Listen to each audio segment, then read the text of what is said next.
And to get much more into the subject matter and all the changes afoot, we're joined by IDF Reserve Lieutenant Colonel Doron Avital, former IDF Special Forces Commander and parliamentary lawmaker, and also Professor Efraim Inbar. He's the president of the Jerusalem Institute for Strategy and Security, joining us from Jerusalem. So thank you both for joining. Efraim, I'm going to come to you first with a look at this flag issue. The flag, I mean, unfortunately, it is a hostile symbol to the state of Israel. It was the main task of soldiers in the 1987 Intifada, one of, to go after the flags, to tear down these displays. These soldiers stopped chasing them at least some 20 years ago. It seemed like a smart move to stop chasing the symbol. But what do we do with the flag? What do we do with that symbol that's still, nonetheless, a hostile symbol to the state of Israel? I think that since Oslo, it's no longer a hostile symbol as far as formal Israel is concerned. Okay. There is no legal injunction against showing the Palestinian flag. I can understand the feelings of every Israeli seeing the flag, particularly in association with terrorist attacks or with terrorists, but it is not illegal to show it around. Furthermore, I think that the police will be ill-advised to start running after flags. Yeah. I think they have more important jobs to arrest terrorists, to make sure that our streets are safe. And what we've learned from what you mentioned before, the Intifada, that it's not necessarily very useful in tearing down the flags. Look, I bring these up because, these issues, I think, from the outside, right, it's not the clearest thing. I mean, I think a lot of people wondering, there's some substance to, the moves of Ben Gvir, giving voice to a lot of the sentiments of a lot of Israelis, I think, who are frustrated and pained, seeing scenes like that. I want to bring it to Doron here in the studio, Efraim. Ben Gvir also ordered the investigation into, citizens who were involved in the celebrations that took place. He's taking a look at, all these issues about how it's embraced, how it's not in society here. Ultimately, I mean, he's kind of making the case that these people are showing support for the killing of Jewish Israelis. It could be a type of incitement here. Does that type of display need to be deterred in the state of Israel? I think if there is a legal case. Okay. Yes. I would concur. Doron, yes. Yeah. I would concur with Efraim. Okay. For sure, for example, there's no legal case against the flag. And Israel should recognize the fact that we are in agreement with the Palestinian Authority. Within the Oslo Accord, the agreement is still valid. And Israel would have to decide very clearly in the time that comes with this government, whether they're going to cycle back the agreement or they're going to do. So, in this respect, I fully understand the sentiment. We fully understand what Ben Gvir represents in terms of the sentiment. But policy and strategy is a different thing, and this government would have to decide what's the course of action they are carving for the future, whether they are going to cycle back the whole idea of the Palestinian Authority. Why would the Palestinian Authority cooperate with us on security issues when we don't, sanction them for going, for some diplomatic moves which is within their right? So we have to be a little bit less self-righteous and more clear-headed about how do we go about those things.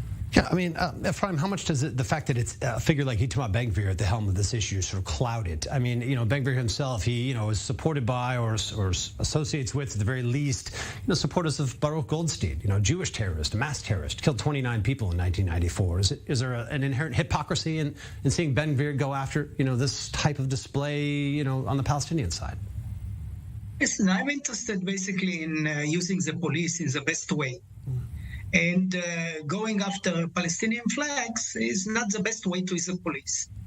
What is deplorable is that Palestinian leaders came to those celebrations in support of a terrorist. And this should be the issue, not whether they fly a Palestinian flag or not. And Doron, bring you into this too, on the issue of, where the leadership on the Palestinian side sits. I mean, we also saw Ben Gvir deploy police to East Jerusalem to break up I think it was referred to as a parents' committee meeting in East Jerusalem, supported by Fatah. He made the case that this was a terror summit. I think he literally termed it here.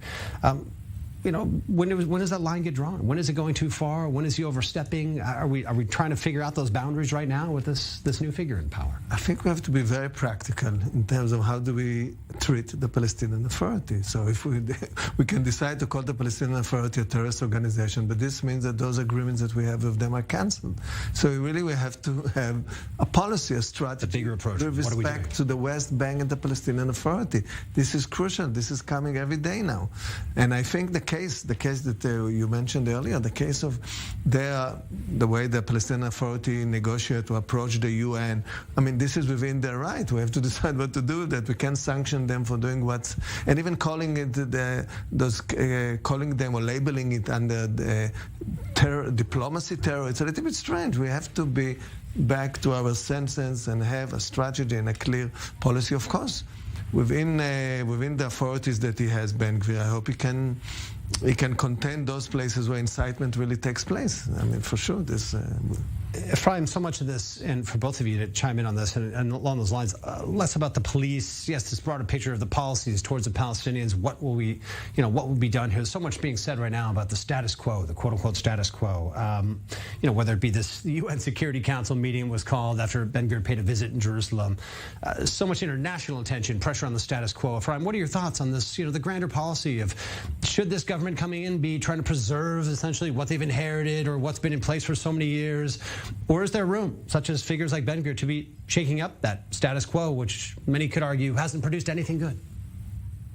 Well, I don't think that Ben-Gvir going to the Temple Mount changed the status quo. Previous police ministers also went to the Temple Mount.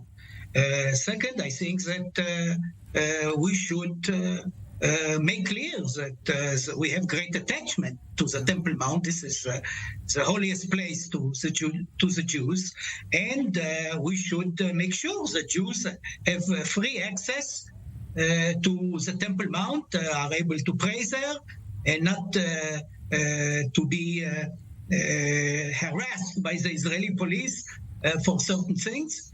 And the world should get used to our presence on the Temple Mount. Doron, just in less than a minute, do we need this disruptor, so to say? I think it's a questionable point. I think within the Orthodox community itself, of course, the official line of the Orthodox religion, Judaism, is that we shouldn't pray on the Temple Mount.